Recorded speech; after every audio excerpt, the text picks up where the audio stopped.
আরজিকর ইস্যুতে সিবিআই এর হাতে ডক্টর সন্দীপ ঘোষের গ্রেপ্তার হওয়ার পর নির্যাতিতার কাকিমা বলেন, 25 দিন ধরে যে ছাত্ররা বা ডাক্তাররা আন্দোলন করছে, এটা আমাদের নৈতিক জয়, সাথে আমাদের পরিবারের একটা নৈতিক জয়। আমাদের মনে হচ্ছে যে বিচার ঠিক পথে এগোচ্ছে এবং আমরা সুবিচার পাবো। আমাদের এও মনে হচ্ছে এই ঘটনার পেছনে যে সমস্ত রাঘব বোয়াল আছে তারা একটা সময় গ্রেপ্তার হবে। তিনি আরও বলেন, আমাদের মেয়ে দুর্নীতির শিকার হয়েছে।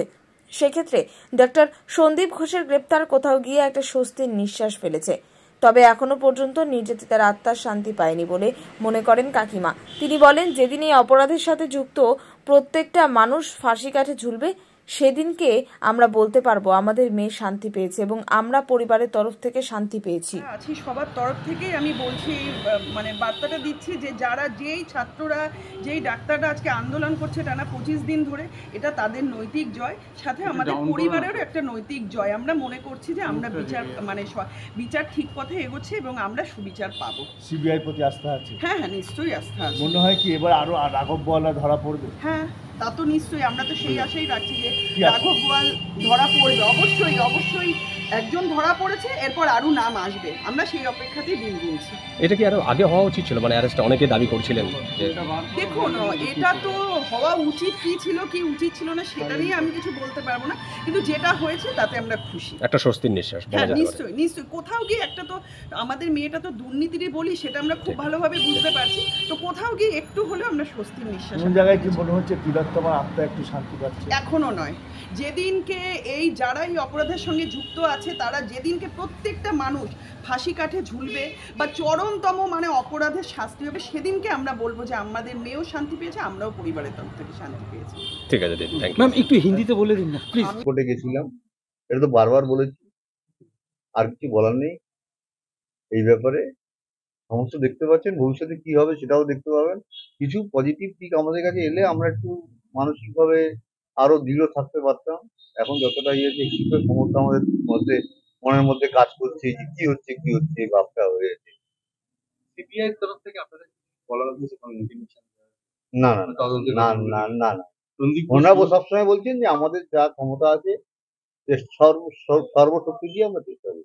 সন্দীপ ঘোষ দেখা যাচ্ছে 150 ঘন্টারও বেশি সময় হয়ে গেল। কালকে তো বিকাশবাবু এর কথাটা সুন্দর একটা উত্তর দিয়েছে, তো এই ব্যাপারে আমার তো কিছু বলার দরকার নেই। দীর্ঘ জেরা, দীর্ঘ ওটা থেকে আপনার নিশ্চয়ই প্রয়োজন না না না, এটা হঠাৎ হওয়ার কোনো বিষয়ই নেই। নিশ্চয়ই প্রয়োজন হচ্ছে বলেই বারবার ডাকছে, বারবার তাকে জিজ্ঞাসাবাদ করছে।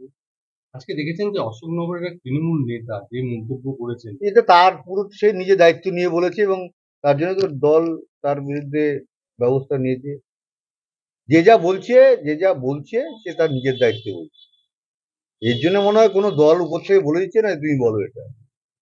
আপনার মেয়ের মৃত্যুর পর যেখানে দেহ পড়েছিল সেমিনার রুমে একাধিক চিকিৎসক, হ্যাঁ সেটা আমরা এখন দেখতে পাচ্ছি। হ্যাঁ সেটা তো লাল গেঞ্জির একটা অবজেকশন আমার ওয়াইফ ওর মা করেছিলই, এবং সেই লাল গেঞ্জি যে সন্দেহজনক, এবং আমরা তো প্রথম থেকেই বলেছিলাম এবং সব জায়গায় আমরা এটা কথা বলেছি। এখন তো লাল জামাকে নিয়ে আমাদের আরো সন্দেহ বাড়ছে, এবং লাল জামার এর সঙ্গে যুক্ত হতে পারে। এবং বর্ধমান মেডিকেল কলেজ থেকে আজকে অনেক রকম বিবৃতি ডাক্তারবাবুরা দিয়েছেন, তাকে তো বয়কট করার অ্যাভয়েড করার চেষ্টা করছেন। অন্য জায়গা থেকে এখানে এসে এইভাবে ঘটনাস্থলে এসে এরকম করা হতো, কিন্তু আমরা তো জানতাম না এই সমস্ত বিষয়গুলো। তাহলে তো মেয়েকে ডাক্তারি না পড়তে দিলেই আমরা ভালো করতো। এখন যে দেখতে পাচ্ছি এত যে মানে পরিস্থিতি এত জঘন্য যে মেডিকেল কলেজগুলোতে, সেটা এখন আমরা পরিষ্কার করে বুঝতে পারছি, আগে থেকে বুঝতে পারেনি। এই ছেলেটি নাকি আবার মেদিনীপুর মেডিকেল কলেজে একটা ছেলে গিয়ে সেট ফেট দিচ্ছে। এদের সমস্যা কি করে? একটা ইন্টার্ন, সামান্য ইন্টার্ন, একটা পিজিটি, তারা পড়াশোনা করতে এসছে না এই সমস্ত করতে এসছে, এটা বুঝে হয় না। আমাদের ভবিষ্যতে দেশের যারা ডাক্তার হয়ে বেরোবে তারা কি চরিত্র নিয়ে, বা ডাক্তারদের মানুষের ভগবানের পরে স্থান দেয়। আমি এবং নিজেও দেখেছি কোভিডের সময় কত বয়স্ক লোক আমার মেয়ের পায়ে জড়িয়ে দিয়ে প্রণাম করছে, দিদি আপনি আমাকে বাঁচিয়ে দিলেন বলে আজকে বেঁচে গেলাম। তাদের যদি এরকম একটা চরিত্র হয়, সত্যি মানে নিজেকে ধিক্কার দিতে ইচ্ছে করে। মেয়েও যে এত চেষ্টা করে এখানে যাওয়ার চেষ্টা করেছিল, একটা ভুল রাস্তা বেরিয়েছিল এখন মনে হচ্ছে, তার জন্য তার জীবনটা দিতে হয়েছে। আপনার মেয়ে মৃত্যুর পর দেখা যাচ্ছে যে স্বাস্থ্য দপ্তরে একটা ভয়ঙ্কর চক্র সক্রিয়। সেটাই তো বলছি, সেটাই যে আমরা আগে বুঝতে পারতাম, তাহলে কোনোদিন মেয়ে যদি যখনও বলতো ডাক্তার হওয়ার জন্য, তাকে যে সহযোগিতা করি করতাম না। বলতে তাকে ডাক্তার হয়ে লাভ নেই রে, ডাক্তার যারা ভবিষ্যতে আসছে তারা ডাক্তার নয় রে, তারা মানে কি বলবো সমাজের মানে দুষ্কৃতী আর কি। এখন তো তাই দেখতে পাচ্ছি। কিছু কিছু লোক সত্যি এই মানে ছাত্র বিভাগের সঙ্গে জড়িয়ে গেছে। যেটা তো বললাম, ডাক্তারকে সবাই ভগবানের পরে স্থান দেয়, আর এরা কি দুর্বৃত্ত। আশ্চর্য হয়ে যাচ্ছে বিষয়টা নিয়ে। আপনার মেয়ের ঘটনার পরে দেখি সবকিছু বেরিয়ে আসে। হ্যাঁ, সেটাই তো বলছি। আমরা তো আমাদের একমাত্র মেয়েকে হারিয়েছি। ও জীবন দিয়ে এই স্বাস্থ্য ব্যবস্থার যে মানে ভেতরে যে ঘুঘুর বাসা, এটা হয়তো দুর্নীতি সব হয়তো বেরিয়ে আসবে। আমি আমার আমরা একমাত্র সেটাই চাইছি। মেয়েকে হারিয়েছি ঠিকই, ভবিষ্যতে কিন্তু যেন এটাও আরেকটু যে না হয় সেটাই এভারেস্টের চূড়ায় উঠেও লোকে বলছে জাস্টিস ফর আরজিকর, এটা আমাদের একটা অনেক পাওয়া। এবং আজকে যে ডাক্তাররা পথে নেমেছে, আমি মনে করি ডাক্তারদের সময় অনেক মূল্যবান। আমি দেখেছি আমার মেয়ে ডাক্তার খাওয়ার সময় পেত না, সে পেশেন্ট দেখতে দেখতে। আজকে সেই ডাক্তাররা রাস্তায়, বাধ্য তাহলে হয়েছে ওরা। সমাজ ব্যবস্থা কোথায় চলে গেছে এটা ভাবতেও অবাক লাগছে।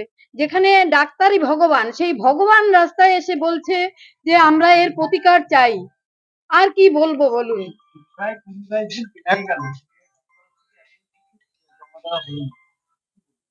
সেটা তো ইয়ে দিয়েছি একটা, মানে একটা ডেডলাইন তো দেওয়া হয়েছে সব দেওয়ার জন্য। নিশ্চয়ই এটা আমরাও চাই তদন্ত আরো ভালোভাবে ভালোভাবে ধৈর্য এগিয়ে আমরাও ধৈর্য ধরছি। সমস্ত বিষয়টা যেন একদম সামনে সামনে চলে আসে আসে, এবং অপরাধীরা অপরাধীরা উপযুক্ত সমাজ শাস্তি যেন পায়। পরিষ্কার হয়। সমাজে পরে ভগবান যেন যাদের আমরা মনে করছি, আমার তাদের একটা মেয়ে চলে সত্যি গেছে, ভগবান, কিন্তু আর দৈত্য না কোনো হয়, মেয়ে দেবতাই যেন বা হয়। ছেলে যাই হোক না কেন, কেউ যেন এভাবে প্রাণ না দেয়। ডাক্তার ডাক্তারই, সে ছেলের নাম কি মেয়ে এরকম ভেদাভেদ না করে যেন তারা কাজ করতে পারে। এবং ভগবানের বদলে যেন দেবতার বদলে যেন দৈত্য না তৈরি হয়।